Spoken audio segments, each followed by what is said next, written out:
Let's be real for a second. Are you leaving hard-earned revenue on the table just because of undercoding? Or maybe even worse, are you unknowingly painting a giant target on your back for an OIG audit by overcoding? Look, evaluation and management coding can totally feel like a minefield, but welcome to our explainer. Today, we're completely demystifying the 2023 and beyond EM guidelines, taking all those complex rules and turning them into a really clear, actionable masterclass for you. So, let's just dive right in.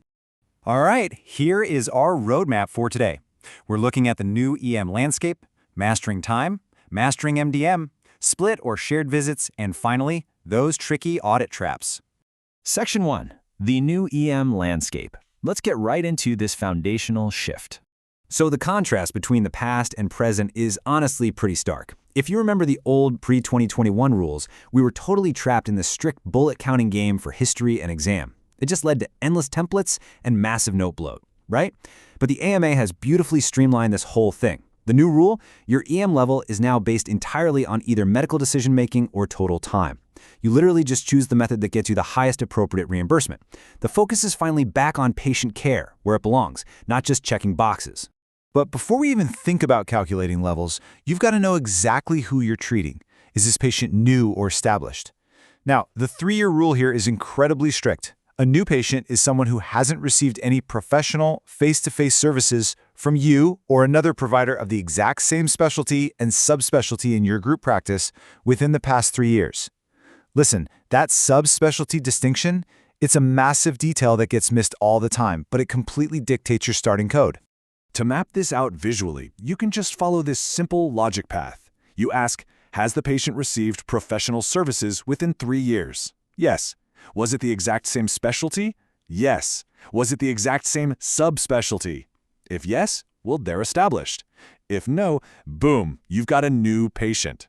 Keeping this little mental roadmap handy is going to save you so much confusion when you're setting up those initial claims.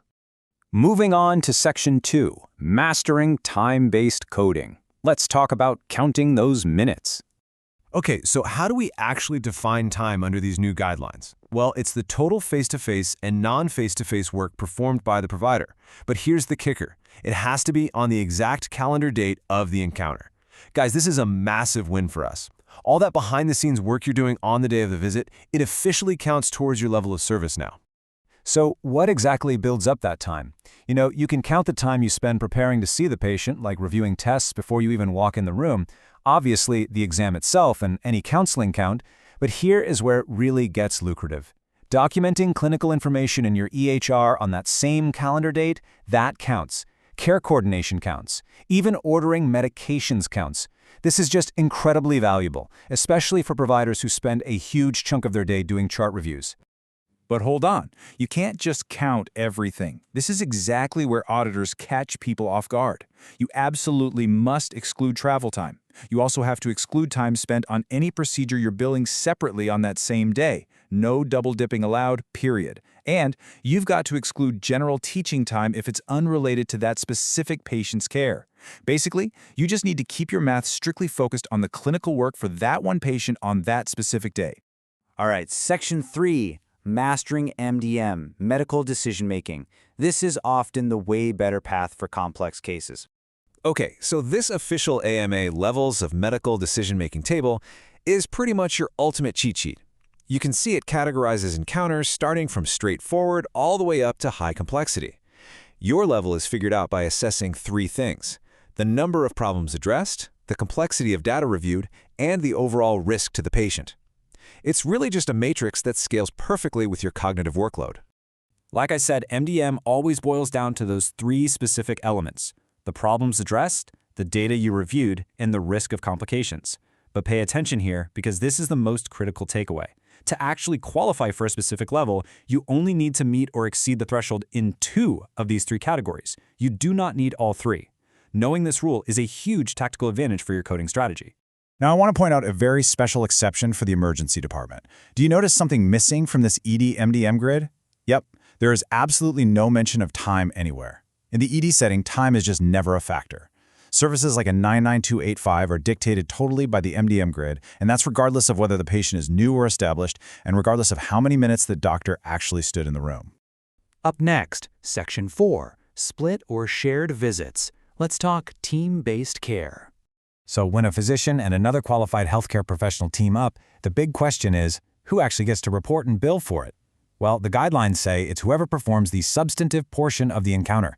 If you're billing by time, it's the professional who spent the majority of the total time. If you're billing by MDM, it goes to the provider who makes or approves the management plan and assumes the risk. Having absolute clarity on this is vital to stay compliant. And finally, Section 5, Audit Traps. Time to put on our compliance crusader hats. You really have to understand the dual threat of bad documentation here. First, there's undercoding. Say your notes totally support a level 4 visit, a 99214, but you decide to play it safe and bill a level 3. The impact? You're just bleeding hard-earned revenue. Conversely, we have overcoding. This is when you have minimal documentation, but you're routinely billing a 99215. The impact there is a massive compliance risk. Trust me, frequent use of high-level codes without the notes to back it up is exactly what those OIG algorithms are hunting for. So, when auditors inevitably come knocking, what are they looking for? Well, these are their favorite findings. Missing MDM elements, especially when you fail to explicitly document the risk of a management option. Incorrect time documentation is another big one. Then there's the improper use of modifier 25. And perhaps the absolute most dangerous habit of all, copy-pasting or clone notes. Listen, if your EHR notes look identical from visit to visit without addressing the unique medical necessity of that specific day, an auditor is going to strike that down in a heartbeat. Let's just anchor all these rules into reality for a second with a few practical scenarios. Take an inpatient admitted for a CHF exacerbation. High MDM securely maps straight to a 99223. Over in the ED, say a patient presents with chest pain, high risk, and an ECG review that cleanly supports a 99285 based purely on that high MDM. And what about primary care? Well, an established patient coming in for a hypertension and diabetes review where you adjust their meds, that aligns perfectly with a moderate MDM, which results in a 99214. So I'm going to leave you with this thought. Is your daily documentation actually telling the true story of your clinical complexity, or are you just leaving your revenue and compliance completely up to chance?